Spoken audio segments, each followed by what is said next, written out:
どうもこんにちは。ナビゲーターのまゆです。今回はゲーム動画ではなくて DIY 用の木工バンドソーを購入したのでレビューしてみたいと思います。それでは早速開梱していきましょう。中の梱包は他の安い工作機械と似たような感じですね。付属品は後ほど見ていきましょう。こういう安い工作機械は付属品の精度が悪いことが多いですね。巻いたゲージなどは溝とのクリアランスが大きすぎてガタつくことが多いです。ここに付属品が入っているようです。これが巻いたゲージでしょうか。角度ゲージの機能もあるようです。それと取扱説明書は日本語のしっかりしたものが入っています。一番精度で重要なテーブルです。結構重たく鋳物の削り出し。剛性は高そうで簡単に歪んだりはしなそうです。箱から出しました。組み立てていきましょう。テーブルに粘着テープがついてます。これはよくありません。クリーニングが必要です。糊がベトベトで取れません。粘着剥がしといえば雷神です。これが一番使いやすい。適当に塗って15分くらい放置します。その後、ペーパータオルなどで拭き取ったら完璧です。全体的に機械油でベタベタです。これもよくあること。組み立て前の本体です。この価格にしては、かなりしっかりした作りじゃないでしょうか。今のところ良い感じです。取扱説明書の使用です。250W の定格30分なので、木材100カットを超えるような連続加工は難しそうです。なかなか開きません。上の蓋はどうでしょうか。少しカメラを止めてから力技でいってみます。下の蓋は開きました。硬かっただけです。後ほどスムーズに開くようにしましょう。上も同じ構造のはずなので力技でやってみます。なんとか開きました。原因は簡単でした。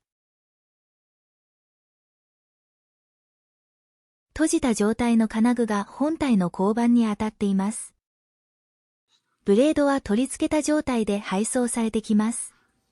ホイール周辺も金属部品で構成されていて、本当にしっかりした作りです。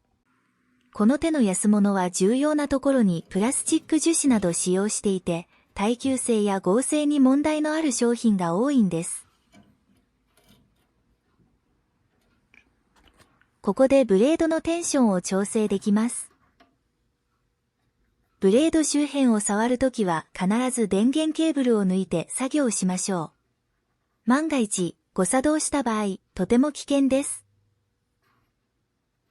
どのくらいが適正かわかりませんが、説明書によると3から4ミリたわむ程度とあるので、そのくらいに調整します。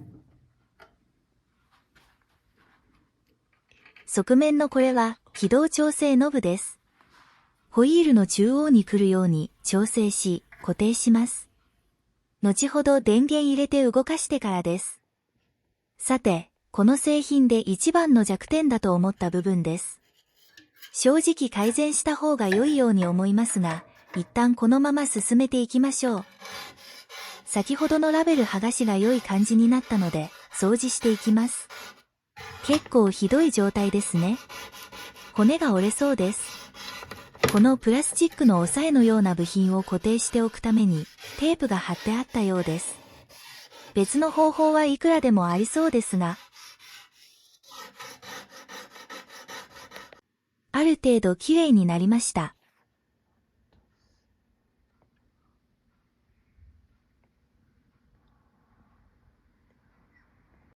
テーブルに書かれているスケールは悪くない精度です。細かいミリ単位はわかりませんが、目安としては十分でしょう。ここに先ほどのテーブルを固定します。テーブルに角度をつけて、角度切断ができるようになっています。しかしあまり動きはよくありません。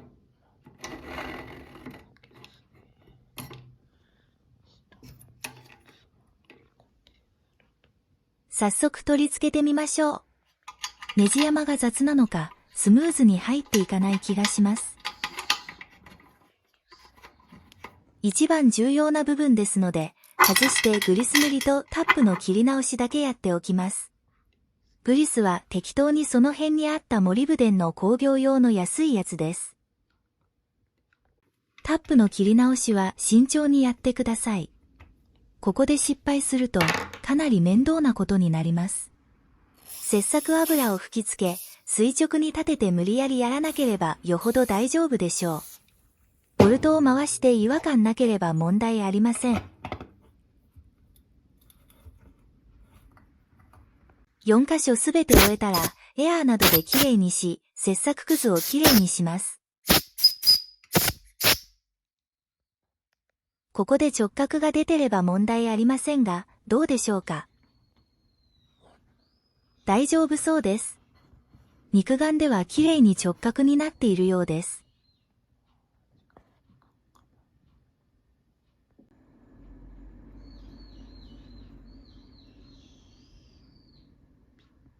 もし直角になっていない場合、このボルトでテーブルの角度を微調整します。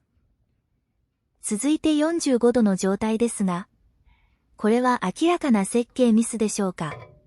懐のスペースが狭すぎて、とても作業できる状態ではないです。あまり使用することはなさそうですが、念のため精度確認だけしておきます。私はボッシュの集塵機を使用していますが、偶然にもぴったりでした。ナイス。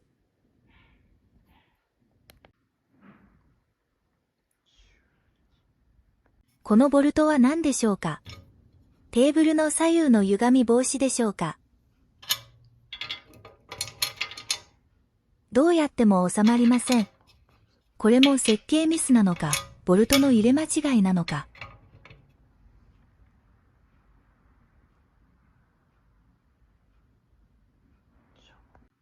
正解がわかりませんが、両頭グラインダーで削りました。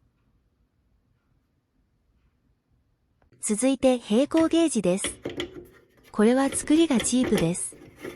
平行に設置するのが難しい上に、隙間も大きく使用しないかもしれません。とりあえず適当な端材で代用しておきます。集塵機にケーブルをつなぎます。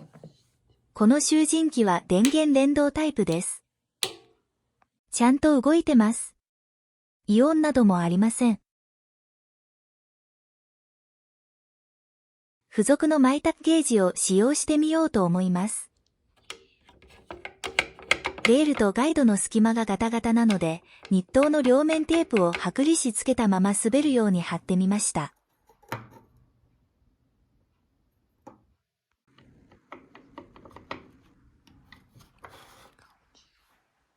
マイタッゲージの角度が直角になっているのを確認してから、最初の試し切りしてみます。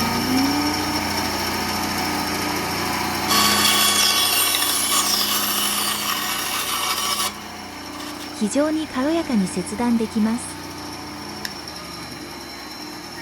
切り口もとても綺麗です。これはとても良い買い物をしたのではないかと思います。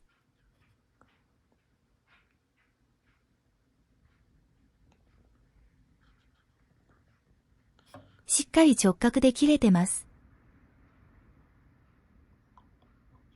垂直方向にも綺麗に直角出ています。それでは実際に作業した時の様子を少しご覧ください。本来ブレードの押さえはもっと下の位置で作業しますが、撮影のため少し上げて見やすくしています。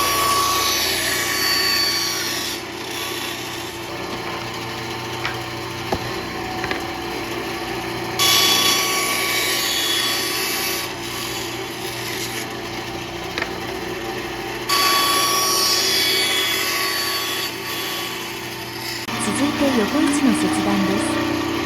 バンド層の良いところはこういう切断が容易にできるところだと思います。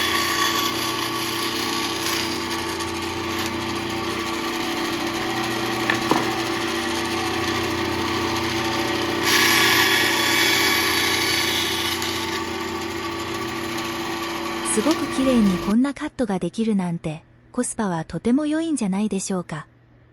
切断工作機械はいろいろなものがありますが、この切断ができるのはバンド層だけだと思います。最後にスコヤを利用した45度切りもご覧ください。テーブルの精度がとても良いので、テーブルに沿ってガイドすれば綺麗に切れます。今回は霧の修正剤でテストしましたが、ホワイトウッドなどの木材も問題なく切れました。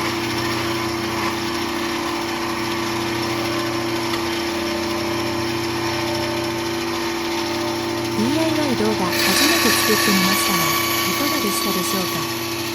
良ければ高評価チャンネル登録よろしくお願いいたします。